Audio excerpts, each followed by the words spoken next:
Good day. In the early 90s, Kazakhstan tried to bring Kazakhs from across the world back to their historical homeland under the slogan "Plant the flag on the native land." But now those Kazakhs who did return from abroad found themselves pushed aside. Our today's topic is whether repatriates are a hindrance for the authorities.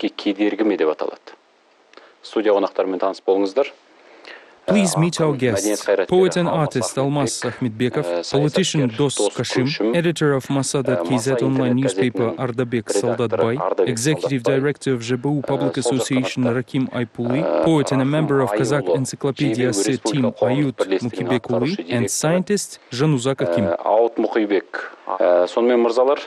Let's watch a short video before starting debates. More than 1 million of our compatriots returned to the country since its independence. However, an initially vigorous migration process has subsided in the recent years. At the same time, Kazakh migrants are still treated as social outcasts. Some officials call repatriates the main motivation behind Zhanaozen massacre. Timur Kulibayev, the former head of Samruk-Kazyna National Welfare Fund, said that Mangistau strike was organized by repatriates who arrived from Turkmenistan and Karakalpakistan. Timur Kulibayev, the former head of Samruk-Kazyna National Welfare Fund. If we're talking about the strike leaders, it's not led by the people coming from Almaty. They have their own informal leaders who came from Karakalpakistan.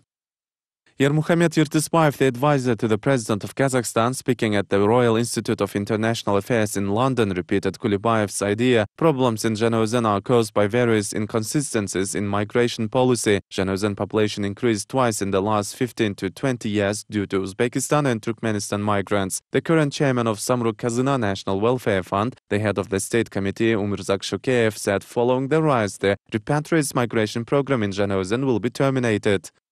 Talgat Mamashev, the deputy head of the World Association of Kazakhs, was also quick to insult repatriates, although he later apologized for his careless words. Talgat Mamashev, deputy chairman of the World Association of Kazakhs, there are certain people going back and forth, showing up on TV, talking to the press and pouring oil in the flames. We all know that, generally speaking, I don't care. Let me be frank, each thing has its own place. We treat you with respect, so please remain humans. Abulsayat Abishev, the former migration agency chairman, has his say on the matter as well. He insulted repatriates, saying 98% of the Kazakhs who return from Mongolia are illiterate, adding that migration of Kazakhs from Mongolia should stop altogether. The authorities' opinion about repatriates has changed recently. At the 4th National Congress of the World Association of Kazakhs, Nursultan Nazarbayev brought up the idea that Kazakhstan will not be able to consolidate all Kazakhs from abroad. Nursultan Nazarbayev, President of Kazakhstan, you should not think that we have an opportunity to provide financial assistance, accommodation and transportation to everyone who wishes to return. It's not the case. That's why I'm talking about 20,000 families, but there won't be any restrictions to the repatriates migrating by their own efforts, especially young people who are coming to study here. When the migration agency was disbanded, the fate of the Kazakh migrants was handed to the police, the subordinate to the Minister of Internal Affairs. Several changes were made to the law on migration. However, the repatriates still do not feel like members of the society. What's the reason for that? A brief question first. In general, are you satisfied with the course taken by Kazakhstan in relation to the repatriates policy? Not pleased. Mr. Doskashim? Neither am I. I'm not pleased as well. What is the reason for gradual recession of migration? What's or who's to blame? The authorities, repatriates, or virtual disasters such as financial crisis? Generally speaking, 1 million of repatriates returned in the last 20 years. The start was too good, but moving from one country to another is a big issue. Corresponding conditions were not provided to them, so no lands were allocated. 60 families have moved back after last year's events in Kızılağaç. This is caused by absence of proper conditions. There are a lot of examples. So that means the authorities do not provide appropriate conditions?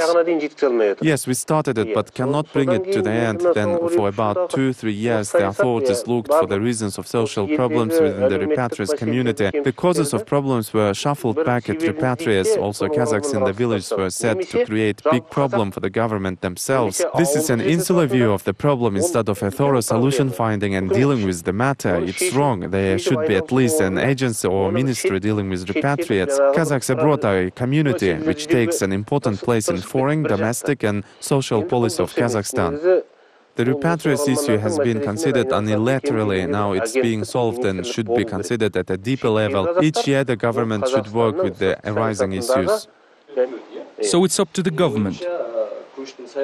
In my opinion, Russian-speaking people are to blame for the recessing migration. Could you elaborate on that? Russian-speaking people, those who are concerned more about Russians rather than Kazakhs, or those who support Russians more than Kazakh repatriates. Only Kazakhs, not other ethnic groups? There are no others here, only the Kazakhs. Kazakh society is not interested in that, because the children of the returned Kazakhs speak only Kazakh. They can replace Shala Kazakh children who used Russian while studying and hardly know Kazakh. This means their parents fear that their children will be left without subsistence. Therefore, Russian-speaking people are interested to show the negative side of repatriates. It should be noted that the word oralman, the repatriate, is the problem itself. In other words, the problem is in the word oralman. Yes, it's said in fact that the number of our returned repatriates is 1 million, but there are more of them. When we moved, there were 5 people in our family, now there are 15 of us. That is, our family is 3 times bigger now. The preliminary estimation shows that 1/10 of the Kazakhstan population are migrated Kazakhs. This 10th part of the Kazakhs was given the name Oralmans. Under the law, Oralman is a status awarded by the government under limited quota before obtaining citizenship. The title of oralman is dropped after obtaining citizenship. Well, we did not indicate in the law that a person who kept the title of oralman after obtaining citizenship should be prosecuted, and we did not make a man triable for labeling another person who obtained citizenship as oralman. So Kazakhs are divided into the local Kazakhs and Kazakhs repatriates. And who makes this division? In general, political consultants are working on this matter. Specifically, the problem of repatriates is a part of a unified Kazakh problem. Some anti-Kazakh work is underway and more will be done against Kazakh migration. For instance, after our arrival in the country, we learned that Kazakhstan is in the state of undeclared war. Some people do not like the fact that Kazakhstan triumphs as a national state. Certain groups are against formation of the country as a national state. As Ardabek said, the Russian-speaking groups no longer like it. Some people are interested in maintaining contradictions within the nation. There are both external and internal forces at work here. But as Ardabek said, it is not a creation of an enemy, it's not a division when you say that someone will unite and be engaged in subversive activities. No, it's a fact. What fact? If you want to create an enemy, ask Ertisbayev or Kulibayev how to do it. If someone says that Kazakhs coming from abroad initiate social unrest and social conflicts, we should consider it before anything else. But I'm not talking for the sake of famous people. You should ask them. And the fact that in our country Kazakh language cannot achieve the status of the state language creates obstacles, which shows that there are some external forces at work. In my opinion, if a certain group will be working against it, launching a war against the repatriates who arrived from abroad, as you say, then repatriates should take governing positions. None of oralmans are in the government, none of them holds high positions. If there is no danger, what kind of a war are we talking about? This is not the matter of positions. For example, if there are 80 or 90% of Kazakhs in our country, how should we treat the issue of Kazakh language? What if Russians will not understand advertising when 90% of TV advertising will be in Kazakh? The repatriates are not respected. Let's not call them oralmans. Let's say Kazakhs who came from abroad. They are not respected because they speak and think in Kazakh. But maybe Kazakh repatriates themselves cannot adapt to new conditions. No, there is no such a problem. Initially, the repatriates were referred to as beggars. Here is a quick example. Who called them beggars? In general, people with narrow views remaining ideologically pro-Soviet called repatriates beggars. They said those who came in our country are parasites. Here is an example. In 2008, our relatives came from China but did not fall into a limited quota. They worked as shepherds on meadows. At night, shepherds were asked for skimmed milk. It was usually used to feed dogs. So the shepherds then said it would be better to give skim milk to the beggars, to the Chinese, than to dogs. One wife of a repatriate collected this milk for dogs all summer long. She made about 1,000 curd balls, took the car, went to Semey and sold everything off in the autumn. The next year they had money to purchase some cattle, but shepherds still called them beggars. Shepherds also knew how to make money from milk, but they choose not to. I cannot agree with you. Misunderstandings happen between local population and migrants. Their words cannot be repeated on air. We shall not repeat obscenity on the part of Kazakh repatriates. You're asking what's preventing them, and there is no need to say that in particular person interferes with the establishment and development of a certain group of repatriates in Kazakhstan. We do not like the activity of current government and we make no bones of it. And if we talk about the obstacles, there are always people with questionable views for each crafty repatriate. There are Russian speakers who are pulling us back. Let it be Russian speakers or even Kazakh speakers. As Ardabek said, Mr. Rahim, is the situation so awful? I cannot say that there is a big and organized group declaiming it, but the situation with repatriates, which was shown in the video, speaks for the issue to be raised at the highest level. On the political level, that is. For example, if unemployment is increasing, the state should find a new plan for them. In order to employ those people, we should get them together in certain location and arrange construction works on credit. We'll have to schedule state programs for the increasing number of repatriates. Ardabek said that 5 people came to the country and soon there were 15 of them. Our family had 8 boys and when we migrated there were 4 wives and 8 grandchildren with us. Now there are 17 grandchildren, 4 daughters-in-law and 4 great-grandchildren. 43 people in total, but family consisted only of 20 people upon arrival. If there were 900,000 of repatriates, now we have 2 million of them. Kazakh repatriates are populating, but the word Oralman refers only to the first generation. For example, I moved more than 19 years ago. They called me Oralman and I agree with that. I obtained citizenship in 1997 and now it's 15 years since I am a citizen of Kazakhstan, but my place of birth is outside Kazakhstan, so I agree to the label. Once I took my son to where I was born, he said that his birthplace is similar to mine, but my son was born in Almaty. He is the second generation and does not feel like a repatriate, so the question of repatriates is not the issue related to 2 million people. Then isn't this a division when we talk about the repatriates community, the decrease in migration rate that talks about oppression of local Kazakhs and local Russian speakers? We should not consider it as a sign of division. What thoughts come to mind when I have to go on the air, when I'm on the internet, when I have to speak to the media? I'm thinking of 5 million Kazakhs from abroad. Then the question arises, what do the Kazakhs do upon moving here? The authorities need the title of Oralman to divide people. Well, these people have to be called something. That's why right now I call them Oralmans. The name Oralman was given during preparation of the law. We, together with Rakim, participated in the process. This idea was suggested by Omirbek Arstanuli Zholdazbekov. There is a term immigrant and the term compatriot. 1.5 million of Russians and Germans migrated are called compatriots in their countries. So we came to an agreement that people who migrated to Kazakhstan since its independence, Kazakhstanis remaining abroad and those moved back, will be called the Oralmans. Then the word Oralman became the term for legal status. Mr. Dasum, unlike Almas, Rakim and Ardabek, you may have a different opinion. These people experienced this fate firsthand. They were born abroad. They lived in their community, however they moved back. This question may seem different to you. Please voice your opinion. Is there any sign of division from both sides? I think all of what have been said rests on one thing. The matter is in the attitude of the authorities towards Kazakhs. We know what the authorities' attitude and intentions with respect to the Kazakhs are. It's clear with the authorities, but what do ordinary people think about it?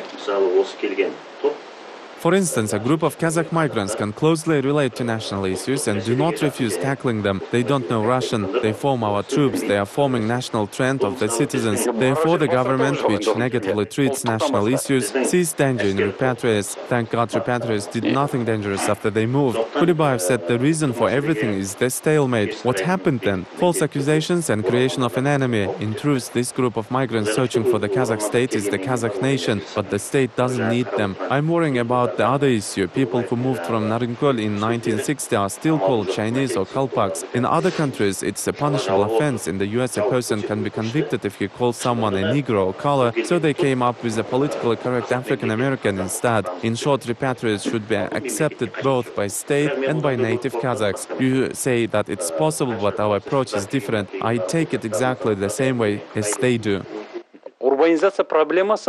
The urbanization problem exists in all countries after the transition to market economy. Moving from villages to cities is an important issue. For example, I came from Shubartau district of the former Semipalatinsk region. It's 1,000 kilometers away from here. The land of our brothers who came from China and Mongolia are approximately the same distance. I moved to Almaty and adopted to life there, and they can do it as well. I don't know Russian, neither do they. In this respect, repatriates had a different attitude. In the beginning, it was told that they need help, but attitude to the citizens who came from Kızılorda, the Aralsi or Kurumshim village of the East Kazakhstan region was different. It is not a differentiation. What do you think? Can't we say that both groups are outsiders in this social sense? No, there is only one question. These Kazakhs did not undergo Soviet brainwash. I can't say for all, but it's difficult to deceive these Kazakhs. In contrast, local Kazakhs will not stand up for their nationalism. Migrants are more socially active in this respect. Therefore, attitude toward them is suspicious and they are treated as a potential danger. You came from Shubartau and I moved from China when I was 32. I didn't get education in Kazakhstan. And Kazakhstan didn't spend money for my education and did nothing to create proper conditions for me. My parents left long ago and you were living, though not in Almaty, on the territory of Kazakhstan. You obtained education in Shubartau, so our adaptation processes differ. Of course, my adaptation requires creation of certain conditions in the first instance. Secondly, I'm not from the country which was a satellite of another big state for 70 years. Well, maybe a satellite to the eastern states, but when I arrived here, I didn't fit the prevailing psychology of 70 years of slavery. Everyone should fight for his life in this society. Repatriates are the part of it. In general, the life of repatriate and Kazakh villager is quite the same. There is nothing separating or splitting them. Everything else is going deep into terminology. All these are the remainders of our marginal psychology. I understand. Let's take a short break in the discussion to watch another video. As far as I know, more than half of those left underwater are repatriates. Kazakhstan is the only country in the world which brings its people back home. I'm doing my best to allocate funds from the budget for the unification of all Kazakhs scattered all over the world. Of course, these citizens are yet to make their contributions to Kazakhstan's development and current prosperity. These are highly publicized words which hit a raw nerve of Kazakhstan citizens who follow national trends. If you recall the beginning of the 90s, President Nazarbayev was preoccupied with the issue of raising his influence. He had to win the confidence of the people. Perhaps that time he earnestly set the task to get all of the Kazakhs together and actually began implementing the idea. But unfortunately, the annual migration rate fell to a level of 20,000 people. If we will help migrating 20,000 people per year, then how long will it take to attract the rest of 5 million Kazakhs overseas? Any ideas? This is not implemented. So I would like to ask the following question directly relating to the authorities. Does Mr. Nazarbayev speak to the nation after scoring the necessary votes? Or is it a compulsory economic measure? Is it true? Is it true that repatriates do not make their efforts for Kazakhstan development? His words about repatriates and their non-assistance need to be studied. In my opinion, repatriates' work in Kazakhstan is significant. His quote went everywhere, but before that he also said, quote, Kazakhs are scattered along more than 40 countries. I have traveled all over the world. Wherever I went, I asked about Kazakhs and I always met with them if it was possible. What I'm pleased with is the fact that none of them put me in a pinch. No one complained. End quote. I remember this speech spoken at the National Congress. So many Kazakhs are abroad and we were proud out of all of them. Were you glad about it? Yes, we were. We were glad that wherever our people are, there is no reason to feel ashamed for Kazakhstan. It seems that this person doesn't like repatriates because they really pose a threat to the authorities. Kazakhs constitute danger. It's been known for a long time that the president does not know the situation. He is informed in his way and was instructed to say this for the news, but the president can use computer at any time. I think he is aware of the situation. Unfortunately, this is not just a matter of repatriates, it's about the president and his cause. The result of his thoughts, especially in recent years after the 90s, is reduced to the level of "there is no man better than me," which is the sign of personality cult. Something changed. Yes, indeed. Generally speaking, everything changed radically and fundamentally. It's a great political mistake to downgrade the others. I think this is a political mistake. Well, maybe the repatriates have not contributed to the cause, but a great mistake was to speak up about it. I know a guy who paid $20.3 million in taxes to the budget of Almaty. One repatriate entrepreneur paid $20.3 million. There are dozens, hundreds of such people. I know that there are a lot of entrepreneurs among our fellow repatriates. Every second one is engaged in some craft. Now look at science and education. There are 74 doctors of sciences, 23 candidates of sciences, 40,777 people with higher education, 93,600 with specialized secondary education among the repatriates in Kazakhstan, and only 4% of them are retired. This means the remaining 96% are either ready-to-work young people or already employed. Only their tax payment contribute to our budget. For this point of view, there is some logic in Dost Kasim's words.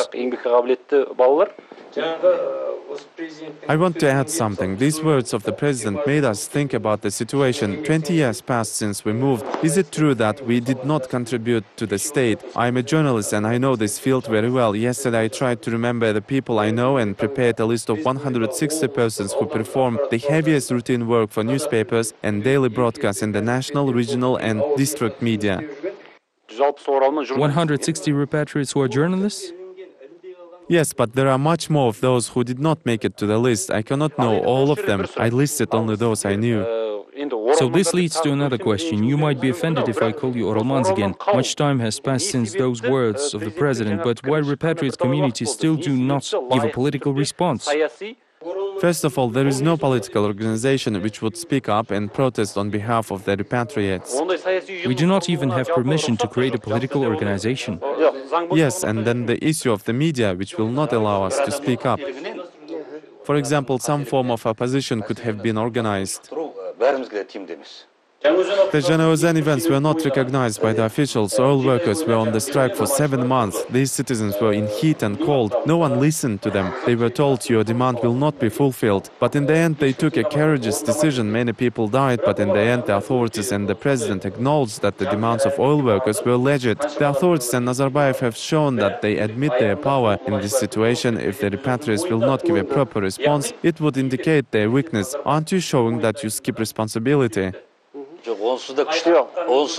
There are a lot of rumors floating around even without the admittance of the power. Let's look closer at the etymology of these simple words. Maybe you have contributed to the foundation of the event in Zhanaozen?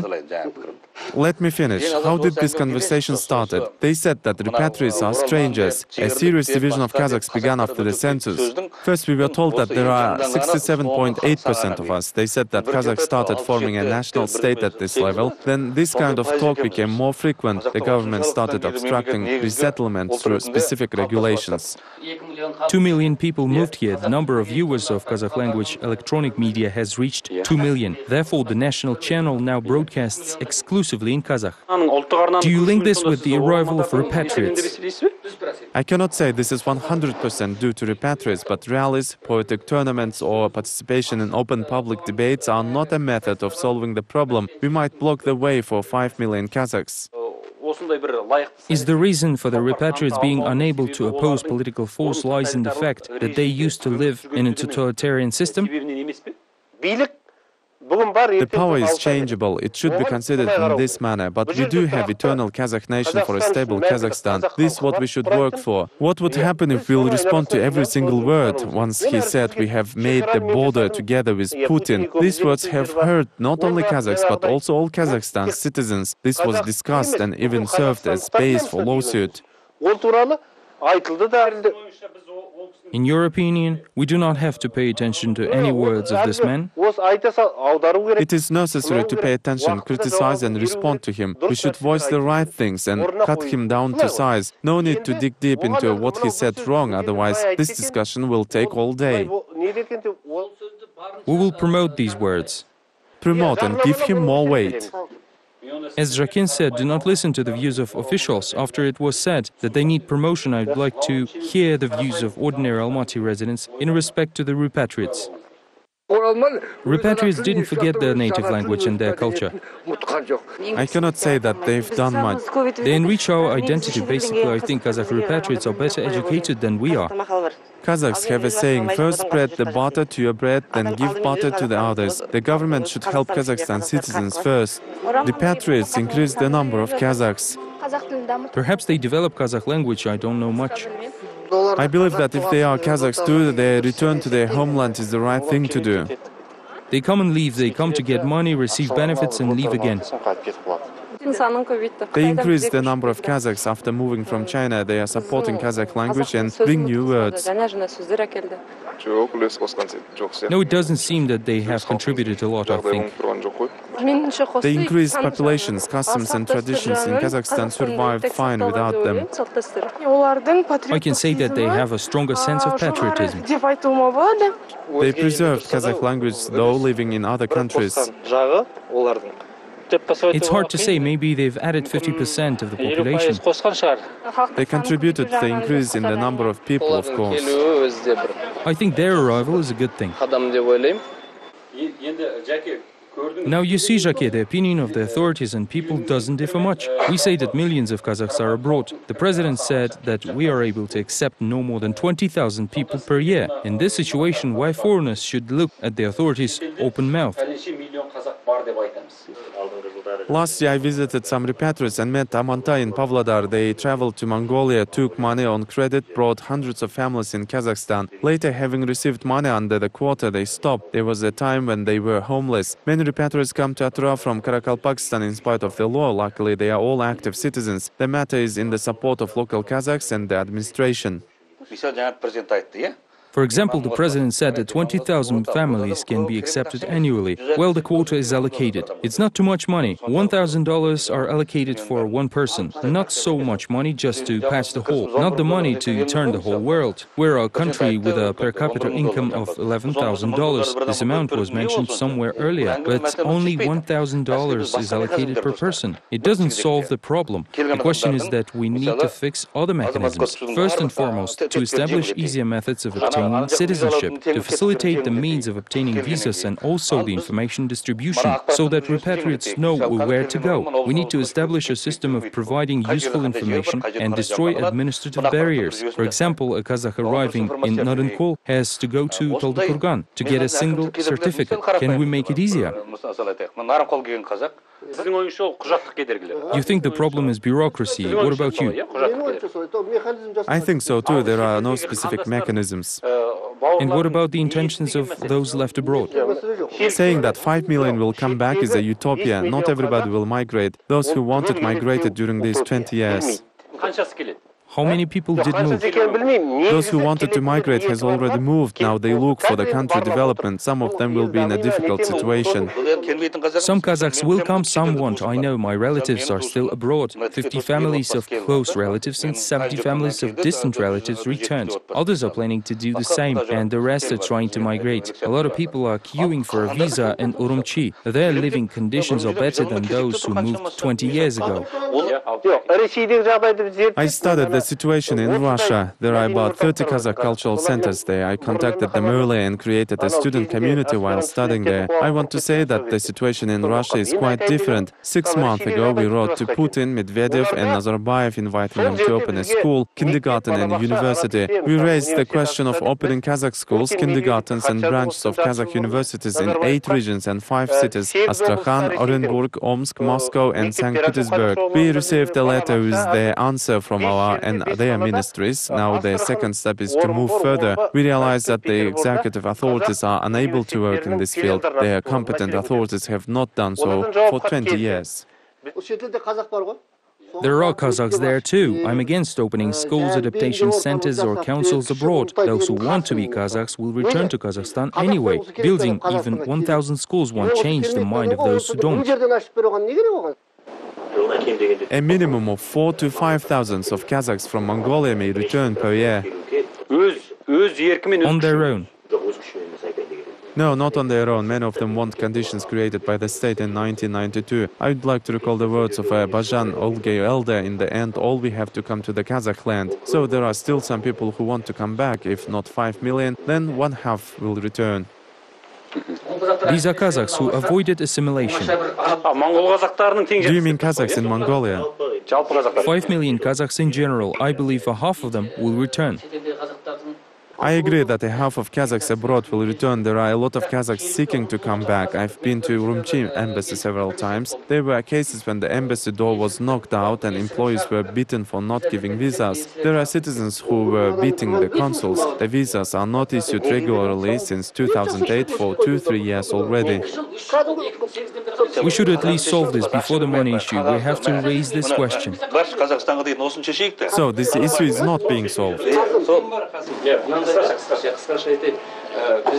This problem appeared due to the unreasonable confidence in the authorities, so we have instructed the authorities not to bring Kazakhs from abroad. In the last 20 years, we should have created non-governmental organizations and funds to bring them back on our own and not rely on the government. Who will finance the fund? We, the Kazakhs, will finance it. The authorities clearly don't need the repatriates. It's nonsense that all Kazakh repatriates are beggars and cannot come back. When we came with Almaz to Kazakhstan, the position of Kazakhs in China was 10 times better. Their well-being is quite stable. If they sell their houses, they will be able to buy dwelling here. Let's fix migration mechanisms. We have this ideology already. We should speak up about their horrors. We are not talking about how to bring Kazakhs back. Now conditions are created for those who left the country.